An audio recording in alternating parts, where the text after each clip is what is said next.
What's up, Kids Life? Welcome to our series, Breaking News. Before Jesus came into the world, God spoke to his people through prophets.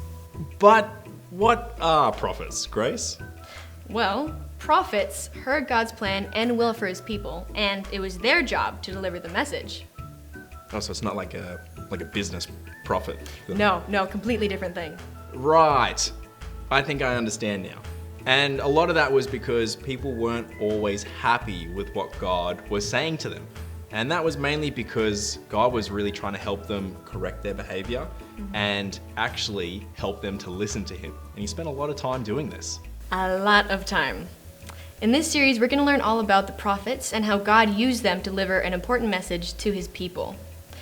God is a faithful God, and he always wants to help us live our best lives for him. It's going to be a wild ride. A wild ride. Here we go. But first, let's do our memory verse. Our memory verse comes from 1 Corinthians chapter 16, verse 13. Be on your guard, stand firm in the faith, be courageous, be strong. All right, Kids Life, let's get into Grow TV. This just in. My name is Carl, and you are my little chicken nuggets. And today, it's gonna be a great day. Welcome to Grow TV, hosted by Carl, where we have fun with our friends, talk about Jesus, and go over everything the Bible has to offer. Now once again, welcome to Grow TV. Hey there, kiddos. So glad you tuned in today. We have a lot to talk about. But first, I want to go over something that's very exciting. Do you know how many words there are out there? I mean, there's literally hundreds and thousands of words out there in the universe. And we don't even use half of them or even know about them. Don't believe me? Let's play a game called What's That Word? I'll read a word aloud, and you have to guess what it means. Ready?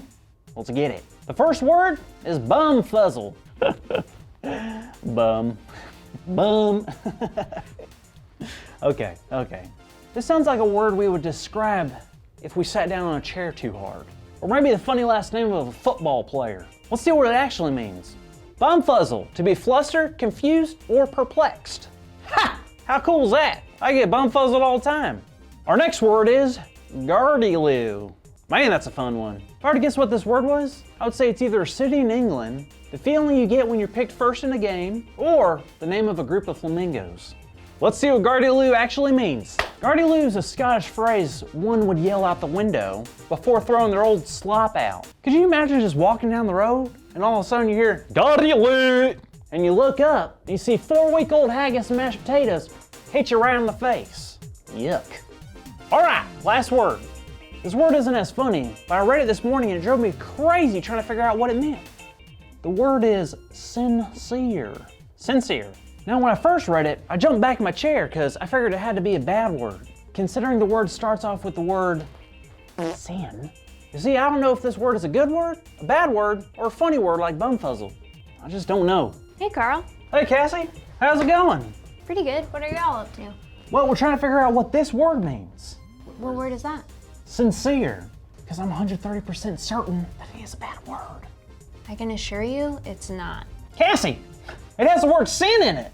How do you explain that? Well, I guess I can't, but the word means to be honest and genuine. Could you use that in a sentence? All right. When Amos was talking in Amos chapter 5, Oh, I still don't get it. you see, in that time, Amos was a prophet, and the people of Israel weren't loving and worshiping God like they were supposed to. They weren't? How so? They probably thought they were worshiping God in the right way because they sang songs of praise and gave offerings to God. Is that not worship? I mean, of course that's not. Why don't you go ahead and explain to everybody why that would not be worship per se? Well, it is worship, but in their case, it wasn't real. The people in Amos's day would worship God and say how much they love God, but then their lives didn't show that they love God at all. Oh, I see what you mean. Because worship isn't about what we just say, it's about what we do. Yeah, exactly. When we say we love God in our worship, we have to back that up with our actions. That includes being kind to others and generally trying our best to live in a way that pleases God. Wow, so worship isn't just about what we do at church. It's about how we live our lives? Yep, and that's where the word sincere comes in. We show that we're sincere when what we say matches what we do. Being sincere sounds awesome. I'm gonna try to be more sincere with everyone. But the most important thing is, when I worship God, I can be sincere. Hey Carl, that's our big idea.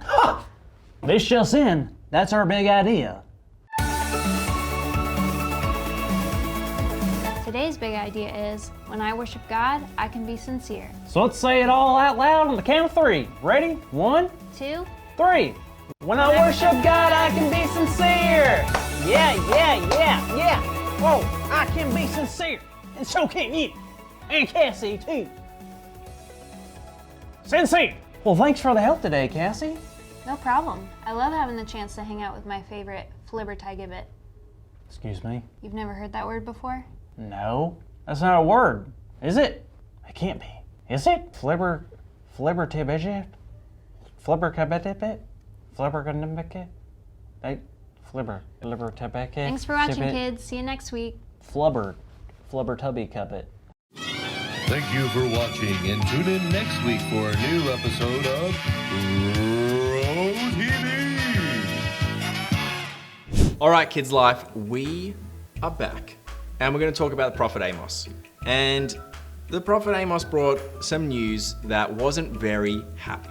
It wasn't great news. Why? Because God wasn't happy with them. And the reason why God wasn't happy with them was because even though it seemed like they were doing the right things, their heart was not right with God. The people said that they followed God, but their worship was not sincere. Sincere means to be real and true, but God was not happy because they said that they loved him, but their actions did not show it. To love God means to love others. That means that we should treat people fairly and kindly in a way that honors God. Through Amos, God was letting the people know that their worship was not sincere. God had noticed that they had forgotten about how to worship God, and they'd forgotten to put their whole heart into it, their soul, their mind, their strength. They had forgotten to take care of each other and decided not to look out for those who needed help.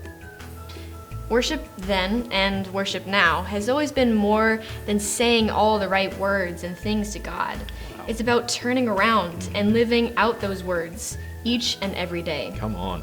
in real and loving ways. This is what it means to be sincere. Wow. Okay, that was great. Kids Life, thank you for joining us, and we will see you next week.